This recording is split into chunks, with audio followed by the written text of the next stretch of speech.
Uh, Big ball, flat, making my end. Fucking big killer, hot.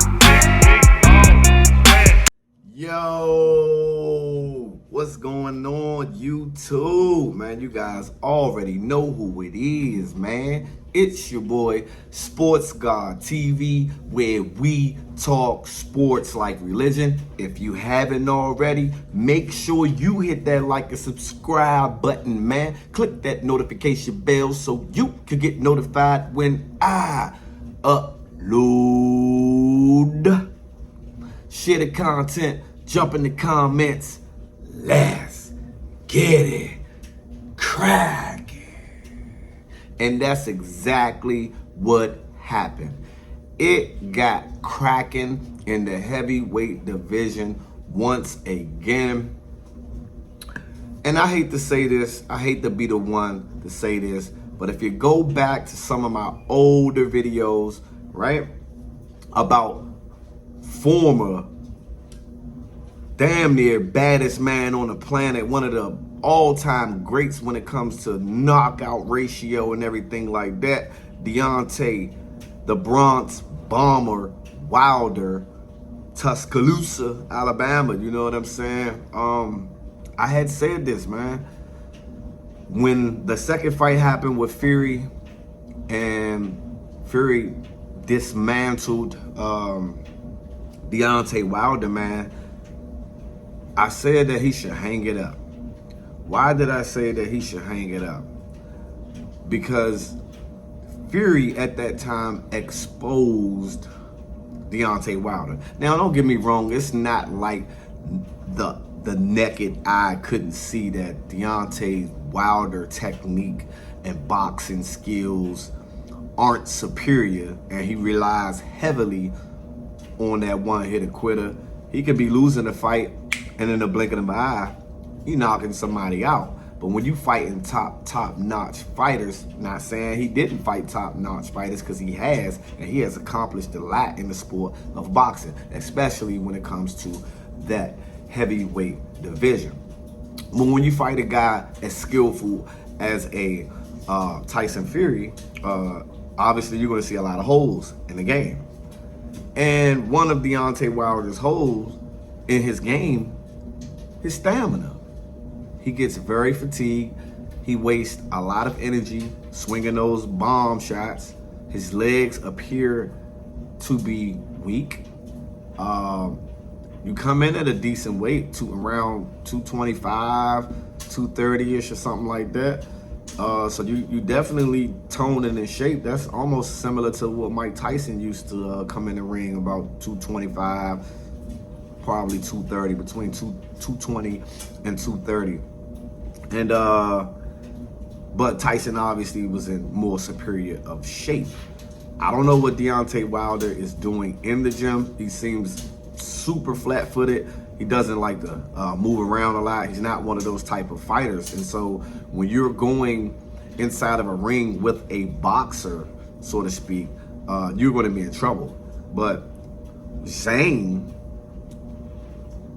wasn't trying to box him. He was actually walking Deontay Wilder down. And I don't care who has trained Wilder over time, that saying you cannot teach your old dog new tricks holds so much value when it reference Deontay Wilder, because he fights the same way. No new tricks in his game, relies heavily on that right hand, that bomb that he throws. Flat-footed, movement is not up to par when you're fighting against, you know, a top-level quality opponent. And that has been his downfall. I mean, 3 of the last 4 fights, he has been stopped. You know what I'm saying? Which is crazy when you're talking about one of the most feared boxers, you could arguably say, in boxing history. You know, when it comes to not only just heavyweights, just period. The fearsomeness that this guy used to present inside of that ring, with that ability to knock you out cold like nobody fears him anymore. The mystique is gone. He has been exposed. Again, stamina, boxing skill, and to a certain level, you might as well say IQ. Now, mind you, Zane came in overweighing Deontay Wilder almost by 70 pounds. I think he was 68 pounds, weighed 68 more pounds than Deontay Wilder. Fury obviously wore a lot more pounds than Wilder. So he is being outweighed, but the way his power is set up, he can offset that weight, you know, if he's doing his due diligence inside of the ring. But he was, like I said, he was stopped. They were all over there in Riyadh, Saudi Arabia, and he was stopped, in the 5th round, man. Deontay Wilder, 43-1.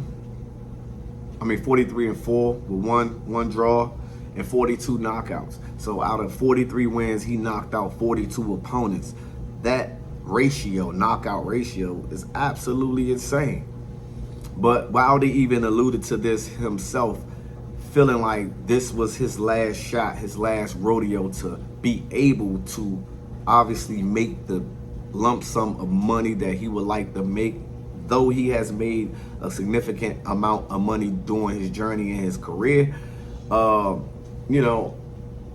one is going to want to keep dropping the bag on a guy that seemed like he isn't confident in who he once was. He stepped in the ring with superior confidence at a certain point in time, and it's like mentally, physically on the outside, it looks like he's ready to rock and roll, but eternally and mentally, it seems that he is no longer as a confident fighter as he once was. And I think that he knows that nobody fears that punch anymore. It's the way he punched.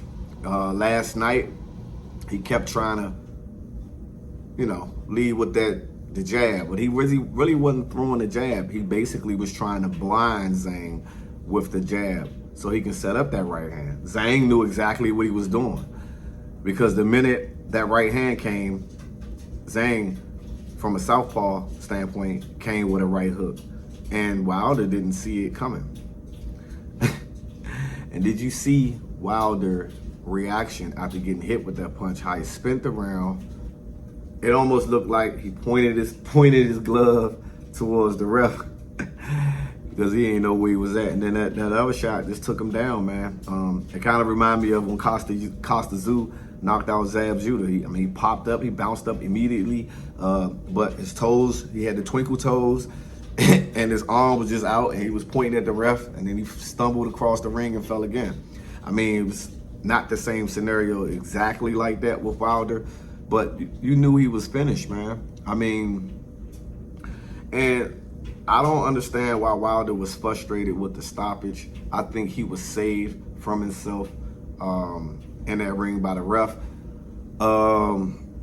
It's one thing going out on your shield, but if you're going to go out on your shield, man, you got to go out on your shield better than the effort that was being seen in that particular battle. Got to give credit to Deontay Wilder. He is a warrior. I'm sure down the line somewhere amongst the heavyweights, at least he'll go down as one of the best to get inside of the square circle. But I just think he need to hang up his career. He got a lot of children. He need to go ahead and take that money he got, take his health while he still has it, when it comes to leaving the boxing game, and enjoy his time with his children and his wife and whomever else he loved, because in that square circle inside the boxing ring, Deontay Wilder appears no longer one of the baddest men on the planet, per se. Even Eddie Hearn said Deontay Wilder may not be as confident in himself anymore. And I heard Teddy Atlas mentioning that, he needs to just hang it up, man. Ain't nothing wrong with calling it quits, man. You gave the game of boxing everything that you could possibly give it. It's been good to you. Walk away while you still got all your faculties. Too bad we didn't get the opportunity to see some of those big potential fights like a Joshua, whom I think would knock Deontay Wilder out as well. But at one point in time, I thought it would be an easy fight for Wilder. But now, I mean, Usyk, Wilder, I mean, all the top heavyweights you could think about, I feel like Wilder no longer could beat them. And it was all due to what Tyson Fury did to Deontay Wilder, the Bronx Bomber. We never seen him get knocked down. We never seen him being knocked out. And I think he's been a shell of himself ever since. And it has showed in each and every fight since then. Still a warrior. You know, anytime you get inside that ring, you're putting your life in danger. So you gotta give credit when credit is due when it comes to that. Most of us, majority of us, will not stand a chance inside the ring with a guy like Deontay Wilder. It's just he's been against some competition that has been in the ring just as longer. What are you guys' thoughts and comments on that fight? Also, Bivol won by knockout too, which also is going to set up him and Arthur Beterbiev, which actually was supposed to have happened, but Beterbiev got injured. But that fight is looming in October-ish. But what are you guys' thoughts and comments about Deontay Wilder? Should he hang it on up, go ahead and ride off into the sunset and enjoy life after boxing, man? I think he'll be a hell of a commentator. That seemed like the lane that he needed to go ahead and be in so he could still be close to something that he loves. It's your boy, Sports God TV, where we talk sports like religion, and I'm out. Until the next time.